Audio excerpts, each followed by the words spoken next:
Hello guys, welcome back to our channel studies freshers. तो आज हम करने वाले हैं इंपॉर्टेंट क्वेश्चन जो हमारे क्लास 10th के लिए इंपॉर्टेंट है। बुक है जो हमारी फर्स्ट फ्लाइट, उसके मैंने इंपॉर्टेंट क्वेश्चन निकाले हैं।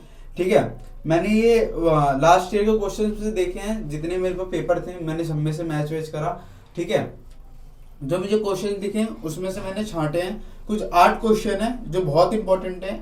ये हमारे शॉर्ट क्वेश्चन होंगे। ठीक है, लॉन्ग आंसर नहीं है इसमें, सिर्फ शॉर्ट आंसर्स है। ठीक है, बाकी मैं जितने भी क्वेश्चन करवाते जाऊंगा आप उसको लर्न करते जाना। लिखना होगा तो लिख भी लेना, अगर आपको ऐसे याद हो जाए तो आप एक बार पढ़ जरूर लेना जो मैंने लिखा है इसके अंदर। ठीक है, कोशिश तो ये करना कि आप अपने नोटबुक में कॉपी कर ले इसको। ठीक है, तो चलिए वीडियो को स्टार्ट करते हैं। तो जो हमारा फर्स्ट क्वेश्चन है, why and how did the postmaster help Lencho. ठीक है, मतलब ये क्वेश्चन का पोस्टमास्टर ने लैंचो की मदद क्यों और कैसे की। ठीक है, जो इसका जो आंसर्स है वो हम इस तरीके से लिखेंगे। The postmaster was determined to help Lencho.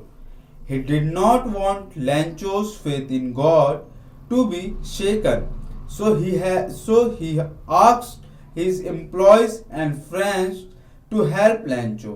He also contributed a part of his salary for his act of charity. इसका मतलब जो पोस्टमास्टर है लैंचो की मदद करने के लिए दृढ़ थे। वह नहीं चाहते थे कि भगवान में लैंचो का विश्वास डगमगाए, इसलिए उसने अपने कर्मचारियों और दोस्तों से लैंचो की मदद करने को कहा।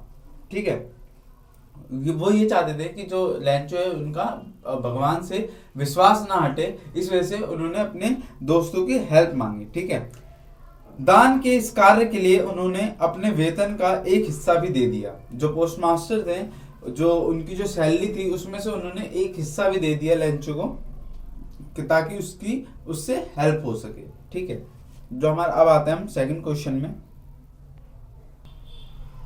सेकंड क्वेश्चन है, what freedom meant to Mandela in childhood. ठीक है, जो इसका जो मतलब है बचपन में मंडेला के लिए आजादी के क्या मायने थे। ठीक है, नेल्सन मंडेला के बारे में आपको पता होगा, ये हम लोग 4th-5th में ही पढ़े हैं इसके बारे में। ठीक है, इसका जो आंसर लिखेंगे, During childhood, the meaning of freedom for Mandela was quite limited. He considered it to be free to run in the fields, to swim in the clear stream, free to roast maize and ride the boat back of slow moving bulls. इसका मतलब बचपन में Mandela के लिए आज़ादी के मायने काफ़ी सीमित थे। ठीक है, कुछ उनके थॉट्स थे। वे इसे खुले मैदान में दौड़ना, साफ धारा में तैरना, रोटी भुनने की आज़ादी और धीमी गति से चलने वाले सांडों की पीठ पर सवारी करना मानते थे। ठीक है, ये था हमारा सेकंड क्वेश्चन। अब बात कर लेते हैं हमारे थर्ड क्वेश्चन की। जो हमारा थर्ड क्वेश्चन है, describe the first flight of the young seagull.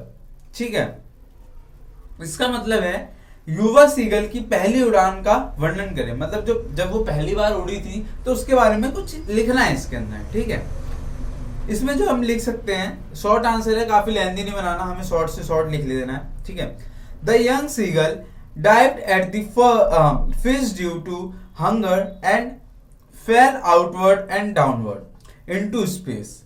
He thought of getting drawn but his wings spread outward automatically.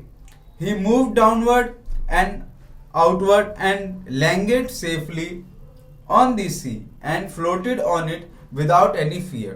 ठीक है, इसका जो मतलब होगा, जो हमारी युवा सीगल ने भूख के कारण मछली पर गोता लगाया और गिर गया अंतरिक्ष में बाहर और नीचे। उसने डूबने का सोचा, लेकिन जो उसके पंख थे, ठीक है, उसने अपने आप बाहर को ओर फैला दिए। ठीक है, वह नीचे से बाहर की ओर चला गया और सुरक्षित रूप से समुद्र पर उतरा, बिना किसी डर के उस पर तैरने लगा। मतलब उसने ना अपना डर खोल लिया, अपने पंख फैलाए, फिर उसने उसको बैठा भी, फिर उसके जो डर था ना वो निकल गया इसका। ठीक है, यही था कुछ कहानी। अब बात कर लेते हैं हमारे फोर्थ क्वेश्चन की, जो बहुत इंपॉर्टेंट है। फोर्थ क्वेश्चन जो है हमारा, describes any love for her grand mother. ठीक है, एनी ने अपनी दादी के प्रति प्रेम का वर्णन कीजिए। ठीक है, उनकी जो एनी थे, ठीक है, जो कैरेक्टर था एनी, ठीक, उसका क्या था, क्या इतना प्रेम क्या था उसके अपनी ग्रैंड मदर से।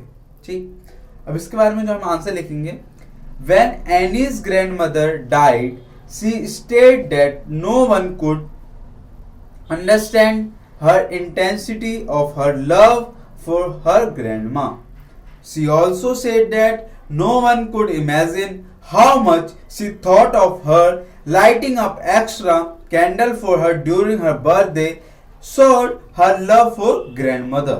ठीक है, इसका जो हमारा सारांश निकलता है, मीनिंग जो निकलता है, जब जेनी की दादी की मृत्यु हुई, जब उनकी मृत्यु हो गई, तो उसने कहा कि कोई भी उसकी दादी के प्रति उसके प्रेम की जो उसकी तीव्रता है को समझ नहीं सकता, जो उसकी जो भावना है ना, उसका कोई भी नहीं समझ सकता उसके जो दादी के प्रति कितना प्रेम है।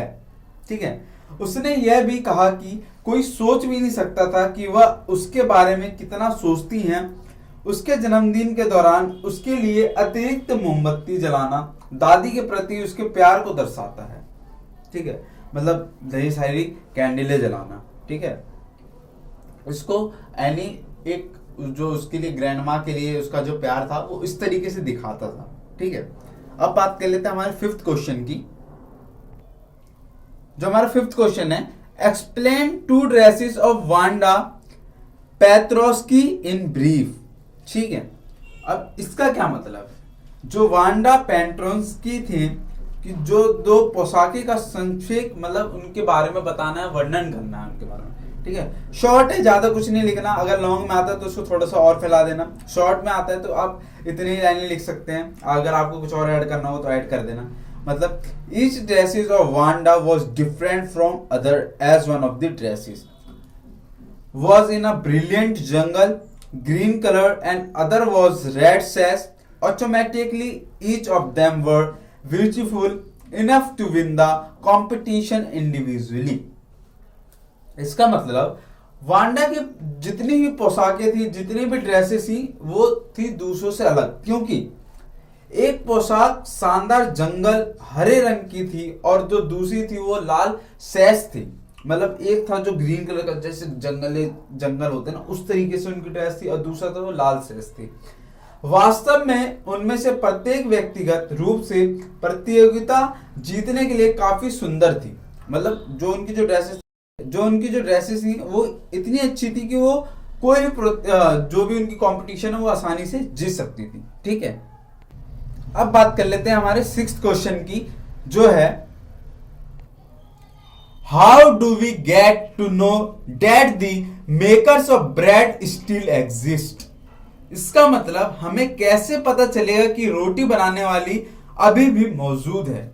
ठीक है, अब जो बात कर लेते हैं इसके अंदर जो आंसर जो होगा हमारा, the narrator states that the eaters of love might have vanished but the makers are still here. He further says that those age-old, time-tested furnaces still exist and the fire in the furnaces had not yet been extinguished. इसका मतलब जो उनके जो narrator है, ठीक है, वो ये कहता है कि रोटियां खाने वाले जितने भी लोग हैं, वो रोटियां खाने वाले भले ही लुप्त हो गए हों, लेकिन बनाने वाले अब भी हैं। अब आगे कहते हैं कि पुरानी परीक्षित भट्टियां अभी भी मौजूद हैं और भट्टियों में लगी आग अभी भी बुझी नहीं है। ठीक है, इसका ये मतलब था। अब बात कर लेते हैं हमारे नेक्स्ट क्वेश्चन की। सो हमारा जो नेक्स्ट क्वेश्चन है, how did Miz spend his time. Miz ने अपना समय कैसे व्यतीत किया। ठीक है, अब इसका जो आंसर किस तरीके से लिखेंगे ये आप समझ लीजिए। मिज spend most of his time in play. He spend how shuffling the rubber ball round the room like a 4-footed soccer player. His real play was when he used to juggle small objects between his pause marbles were his favourite toy for his pass time. इसका मतलब मिज अपना ज्यादातर समय खेल में बिताते थे। वह 4 पैरों वाले सॉकर खिलाड़ी की तरह कमरे के चारों ओर रबड़ की गेंद को घुमाने में घंटों बिता देते थे। अपना असली खेल तब था जब वे अपने पंजों के बीच छोटी छोटी चीजों को हथकड़ी लगाते थे। मार्बल्स उनके सगल के लिए उनके पसंदीदा खिलौने थे। ठीक है, ये हो गया इसका मतलब। अब बात कर लेते हैं हमारे जो नेक्स्ट क्वेश्चन है, question number 8 and the last question. ठीक है, लास्ट क्वेश्चन है, what question did the old man ask valley.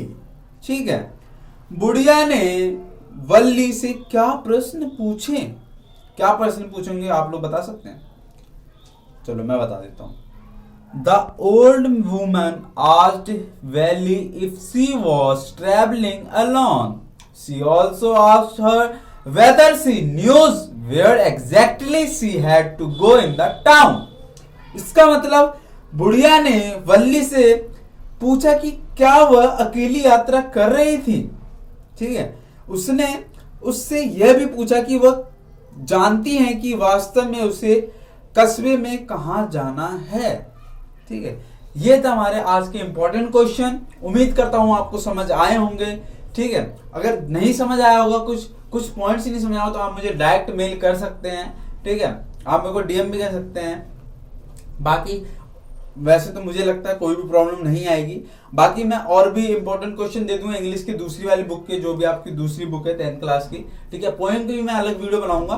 Poem का भी आपको इंपॉर्टेंट क्वेश्चन एक पर्टिकुलर तरीके से मैं दूंगा, इसी तरीके से नोट्स की तरह। आप लोग, मैं इतना और जरूर कहूंगा कि मतलब जो मैं क्वेश्चन ये करवा रहा हूँ इसको आप अपनी नोटबुक में कॉपी जरूर कर लेना, ताकि ये रहेगा आप कितनी बार वीडियो खोल के देखोगे। ठीक है, तो आप इससे ये रहेगा कि आपकी जो नोट्स रहेंगे वो दिखते रहेंगे आपको, आप उसको पढ़ते भी रहोगे। जितनी बार रिवाइज करोगे उतनी बार, आपके पास 3 दिन है, 3 दिन में हो जाएगा, कोई दिक्कत नहीं है। ठीक है, बस यही है। अगर आपको वीडियो अच्छी लगी हो तो वीडियो को लाइक कर देना, चैनल को सब्सक्राइब जरूर कर देना, ताकि आने वाली मेरी वीडियो सारी आपको आपके तक पहुंच सके। ठीक है, बेल आइकन को जरूर दबा देना ताकि सबसे पहले वीडियो आप तक पहुंच सके, और अपने दोस्तों को जरूर शेयर कर देना। और हाँ, मैंने देखा बहुत से लोगों ने सब्सक्राइब नहीं करा, तो प्लीज सब्सक्राइब कर दें। आपका एक सब्सक्राइब मेरे को एक अलग ही मोटिवेशन देगा, ताकि मैं और भी अच्छी अच्छी वीडियो बना सकूं, आपके लिए एक अच्छे अच्छे कंटेंट ला सकूं। ठीक है, सो मिलते हैं जल्दी नेक्स्ट वीडियो में। Thank you for watching.